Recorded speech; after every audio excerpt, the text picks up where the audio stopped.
Let's do the epidermis. Let's talk about the epidermis. Now, we know that the epidermis is full of stratified squamous cells, and we know that they're called keratinocytes, but a lot happens to them as they move through the epidermis. So let's do this first thing. Let's make the hills and valleys that separate the dermis from the epidermis, and let's label that. Down here is the dermis. Up here is the epidermis. And let's also make the barrier with the outside world, right? So this is the lumen out here, and this would be the most superficial face of skin. And what we're going to do is we're going to make a picture of thick skin, but I'm also going to tell you very simply the difference between the two, thick skin and thin skin. So these things down here, these hills and valleys, these are called epidermal ridges. And epidermal ridges are tacked down in certain places onto the dermis, and they're in a specific format, and this is what causes your fingerprint, is where it's tacked down and where your ridges occur. Dun, dun, dun. So don't forget that the epidermis always takes on this like purplish, pinkish stain whenever we're drawing it. Oh, and all of those white spaces are going to bother me tonight. But remember that as we get deeper into the epidermis, more toward the border with the dermis, we also have more alive cells. And they tend to take up the stain more heartily and give a darker stain. So down here,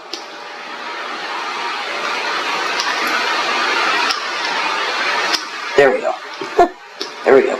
So down here toward the dermis, we're going to see a ridge or a line of darkerly stained cells. And remember what I said, students always think that that's the borderline between the epidermis and the dermis, but it's not the borderline. All right, so let's start nice and simply. Down here on the borderline between the dermis and the epidermis, there is one single layer that's called the stratum basale.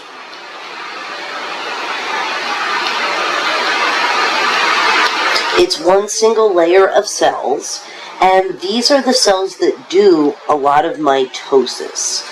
And so, of course, they're replacing themselves, but they're also creating a cell that's able to go on, rise up through the epidermis, and then ultimately be sloughed off into the environment. Which, I mean, you always hear stupid little things of trivia like this that are like, did you know most dust in the world is actually human skin cells? I'm sure it is. I'm sure it is, actually. Okay, so the stratum basale has lots of mitosis. Above the stratum basale is the stratum spinosum.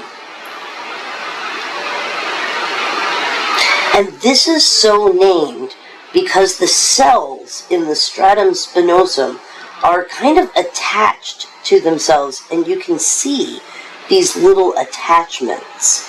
And these attachments are called desmosomes. Now, most of these attachments stay in place because when you slough off a sheet of skin cells, it's not like one individual or two individual cells. It's actually a sheet that you slough off of skin cells.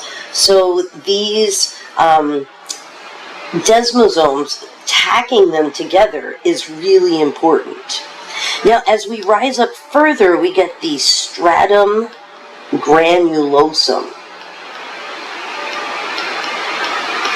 In the stratum granulosum, we can see the cells. We can see that they're tacked together, although they start to lose some of those desmosomes.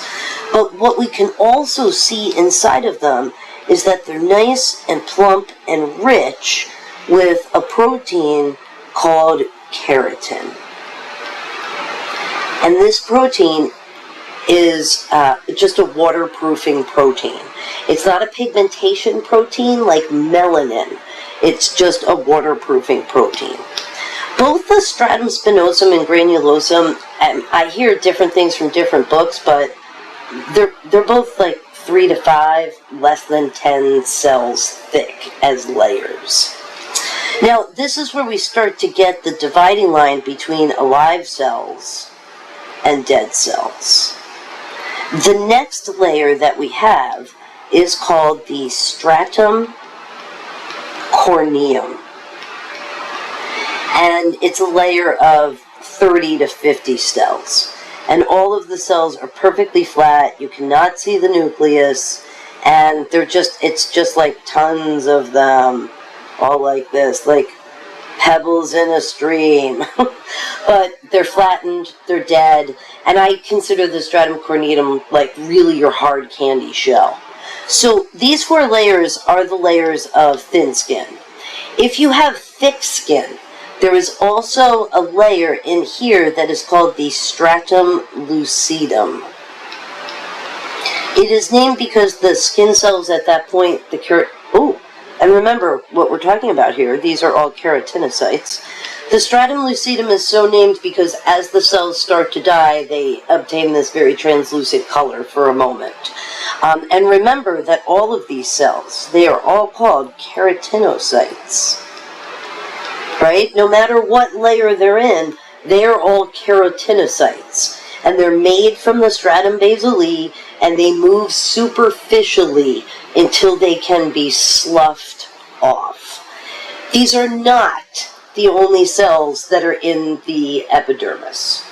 There are some pressure sensors that kind of look like this, and they're attached to a neuron. This is called a Merkel cell.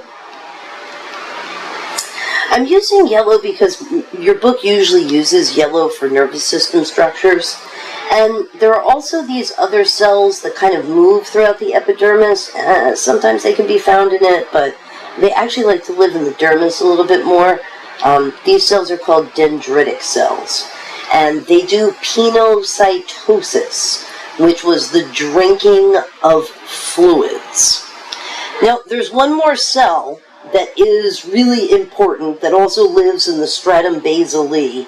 And this type of cell kind of looks like this. And it has these spider-like appendages that reach out into the epidermis.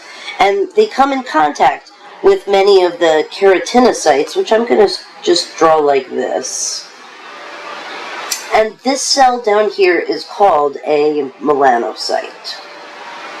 You can spell that any way you want to spell it as well. What a melanocyte does is that when UV rays from the sun, let's draw the sun. There you go. When UV rays from the sun start to hit the melanocyte says, whoa, whoa, danger, danger. And what the melanocyte starts to do is it starts to create more melanin in these vesicles called melanosomes. Now, as the keratinocytes are moving superficially, what happens is the melanosomes kind of, they do an exocytosis off of the melanocyte, and the keratinocytes will then take them up as they move superficially. And so in that way, the keratinocytes, they acquire the melanin protein. And it's this melanin protein that imparts a brownish, blackish pigmentation to the skin. Yes, melanin is a protein. It is also a pigment, and it is what imparts the blackish, brownish color to skin. So as the keratinocytes start to rise up, the melanin collects on the superficial side of the nucleus of the keratinocyte. And what the melanin is doing is the melanin is trying to save the DNA in the nucleus of that keratinocyte so that the DNA does not become damaged.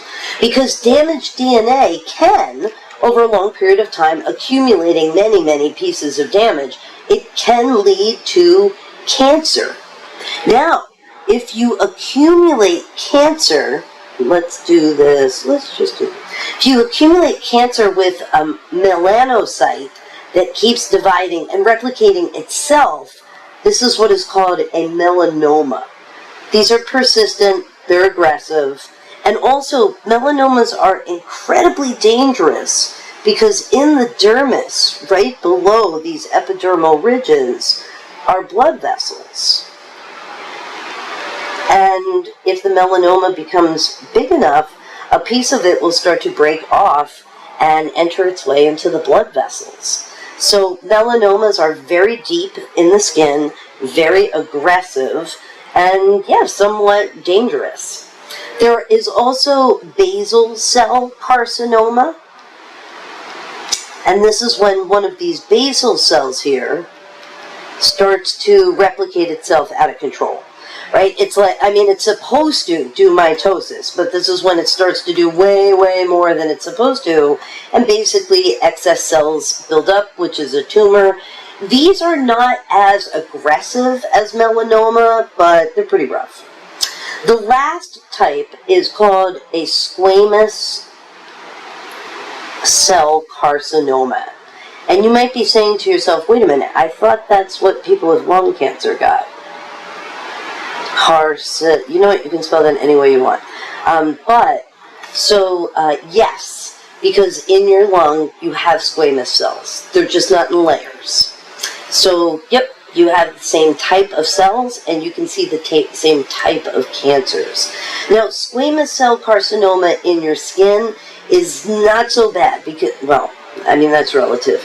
But it's superficial enough in the skin that we could dig it out and remove it. Basal cell carcinomas, melanomas, both of them as well. But any of these carcinomas or melanomas are a ticking time bomb. And what happens with a melanoma, and we'll just display this here, is that these melanocytes start to reproduce, which they're not supposed to, right? They're just supposed to make melanosomes. And they start to become a tumor. And then the tumor grows and grows. And think of how long this tumor has to be growing in order to express itself on the surface of your skin, which means it's invaded all of these layers of the epidermis.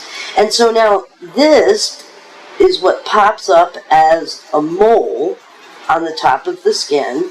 And there is a way to assess your moles. It's called the ABCD rule. Is your mole asymmetrical?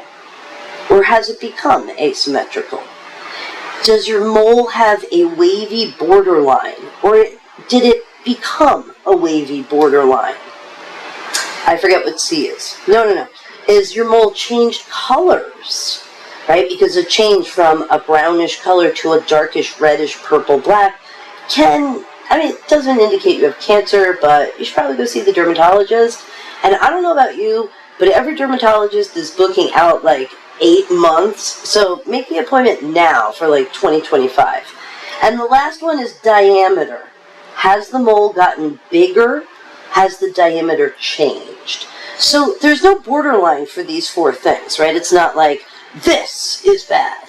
It's more like, has any of these 4 things changed of your moles and or freckles? And there is an E, but sometimes I don't find it listed in books, but it's elevation. Has the elevation of the mole as well become higher or even flatter or lower?